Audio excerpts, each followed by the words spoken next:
Classify this angle according to their measurement. ठीक है, इन angle को बताना है हमें मेज़रमेंट के हिसाब से। जैसा कि आप जानते हैं जो भी एंगल 90 से छोटा, ठीक है, जो एंगल भी 90 से कम हो, यानी कि ठीक है, जो एंगल भी लेस देन 90 हो, लेस देन 90 से अगर कम जो भी एंगल होगा तो वो होता है हमारा एक्यूट एंगल। एक्यूट एंगल, ठीक है, चाहे वो कोई भी हो, चाहे वो 60 हो, 30 हो, 85 हो, 80 हो, 90 से अगर कम होगा तो वो होगा एक्यूट एंगल। और 90 का जो एंगल होता है, जो 90 का जो एंगल बनता है वो कौन सा होता है हमारा? Right angle. 90 का एंगल हमेशा राइट एंगल कहलाएगा। इसी तरह से मोर देन 90, अगर कोई एंगल 90 से बड़ा होगा, क्या होगा? 90 से बड़ा, तो उसको क्या कहा जाएगा? Obtuse angle. ऑब्ट्यूस एंगल, ठीक है, इस बात का ध्यान रखना। 90 से बड़ा हो और 180 से छोटा। 90 से, ठीक है, 90 से बड़ा हो और 180 से छोटा है, यानी कि 90 और 180 के बीच में जो होगा उसे कहा जाता है जाएगा ऑब्ट्यूस। चाहे वो 110 हो, 130 हो, 150 हो, 175 हो, लेकिन 180 से कम होना चाहिए, 90 से बड़ा होना चाहिए। इसी तरह से 180 को कहा जाता है स्ट्रेट एंगल, स्ट्रेट एस, ठीक है, स्ट्रेट एंगल। ठीक है, 180 का एंगल जो होता है हमेशा बिल्कुल स्ट्रेट बनता है, सीधी लाइन पर बनता है, तो इस वजह से उसको कहा जाता है स्ट्रेट एंगल। और कोई एंगल मोर देन 180, यानी कि 180 से ज़्यादा बड़ा जो भी एंगल होता है उसे कहा जाता है रिफ्लेक्स। क्या होता है वो? रिफ्लेक्स एंगल, उसे कहा जाता है रिफ्लेक्स एंगल। और जो 360 का एंगल होता है, ठीक है, 360 का एंगल होता है हमारा पूरा कंप्लीट।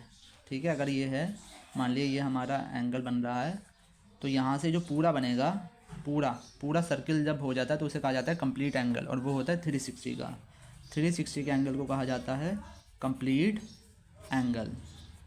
ठीक है, 90 से छोटा एक्यूट, 90 का राइट, 90 से बड़ा लेकिन 180 से छोटा ऑब्ट्यूस, और 180 का स्ट्रेट एंगल, मोर देन 180 से ज़्यादा तो रिफ्लेक्स, और कंप्लीट यानी 360 होता है कंप्लीट। अब पहला क्वेश्चन है 30 डिग्री, तो 30 जो है ये 90 से छोटा, क्या है ये?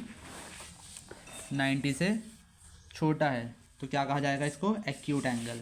ठीक है, सेकंड वाला क्या है? 90 डिग्री, तो 90 डिग्री होता है हमारा राइट एंगल। इसी तरह से 60 जो है वो भी 90 से छोटा है, 90 से कम है, तो ये भी क्या होगा? Acute angle.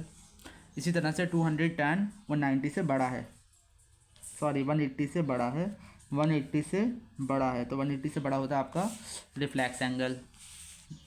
ठीक है, ये है आपका tan जो होगा वो 190 से छोटा है, तो 90 से छोटा होगा, तो ये होगा एक्यूट एंगल। इन्होंने गलत लिख दिया, एक्यूट आएगा, या तो इन्होंने क्वेश्चन में कुछ मिस्टेक की है।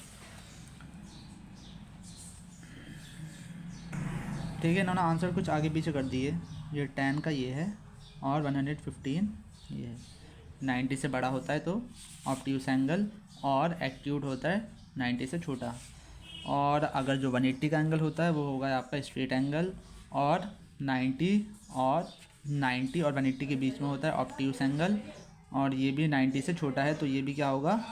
90 से स्मॉल क्या होगा? Acute angle. ठीक है, समझ गए? 90 से छोटा जो होता है वो एक्यूट, 90 का राइट, 90 से बड़ा लेकिन 180 से छोटा ऑब्ट्यूस, 180 का स्ट्रेट एंगल, 180 से बड़ा रिफ्लेक्स, और कंप्लीट एंगल होता है आपका 360। Draw the following angle using a protractor, name the angle correctly. ठीक है, ये आपको अपने प्रोटेक्टर यानी डी से बनाना है आपको एंगल। जब हम इस साइड एंगल देखते हैं तो डी में जो नीचे वाले नंबर होते हैं उसको देखते हैं। ठीक है, ये आपको खुद बनाना है, 30, 45, 75, ये तो आपको बनाना ही आता होगा इस तरह से। जो भी 90 से बड़ा होता है वो हमेशा इस साइड बनता है, और 90 से छोटा एंगल अंदर की साइड बनेगा, और 90 से बड़ा बाहर की साइड। ठीक है, इस वीडियो में आपका चैप्टर 14 और चैप्टर 6 हो गया कंप्लीट। अब आप कमेंट करके बनाइए कि कौन से चैप्टर पे वीडियो बनाई जाए।